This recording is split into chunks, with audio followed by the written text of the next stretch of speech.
বাস্তবে মাননীয় প্রধানমন্ত্রীজি দ্বারা সেন্ট্রাল স্কিমগুলি আছে যেগুলো রাজ্য সরকার দ্বারা ইমপ্লিমেন্ট করা হয় সেগুলোকে ফলো আপ করার জন্য দিশা মিটিং করা হয় ও প্রতি 3 মাসে একবার দিশা মিটিং হয়।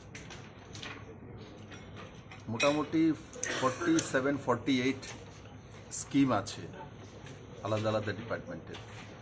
এগুলোর দিশা নির্দেশিকা এবং আগামী দিনগুলোতে কিভাবে সেগুলি ইমপ্লিমেন্ট করা হবে, ইমপ্লিমেন্ট করতে গিয়ে অসুবিধা কোন জায়গাতে হচ্ছে সেগুলো নিয়ে এই মিটিংয়ে আলোচনা হয় ও সময়ের মধ্যে মাননীয় প্রধানমন্ত্রীর ফ্ল্যাগশিপ স্কিমগুলিকে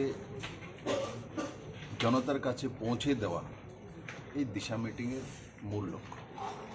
আর তার মধ্যেও দিশাতে যখন আমরা বসি রাজ্য আর কেন্দ্র সরকার একই আছে, তো অন্যান্য রাজ্যের যে ডিপার্টমেন্টগুলো আছে যেগুলো এখানে কাজ করে ডিস্ট্রিক্ট ওয়াইজ, সেগুলোর মধ্যেও আলোচনা হয়, সেগুলো ত্বরান্বিত করার জন্য, স্পিড বাড়ানোর জন্য, সময়ের মধ্যে কাজ শেষ করার জন্য এজেন্ডা রাখা।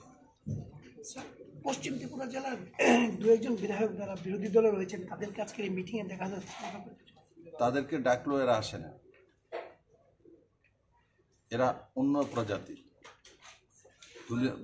দুনিয়া থেকে এরা লুপ্তপ্রায় হয়ে গেছে, এখানে তো নেই এরা।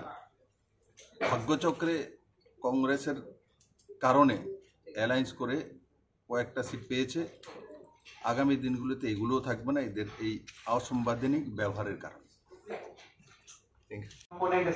सप्लीमेंट्री न्यूट्रिशन और साइकोलॉजिकल एंड एजुकेशन आंगनबाड़ी में, इसमें से 1550 के पास अपनी बिल्डिंग है सर, और लगभग 200 से ऊपर आंगनबाड़ी। कृष्णन दास जी का, श्रीमती मिमी मजुमदार जी का,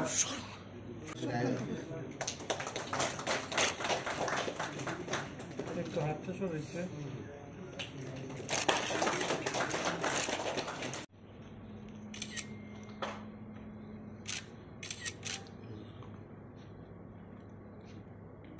বড়াই গোস্বামীর তৃতীয় প্রতীক।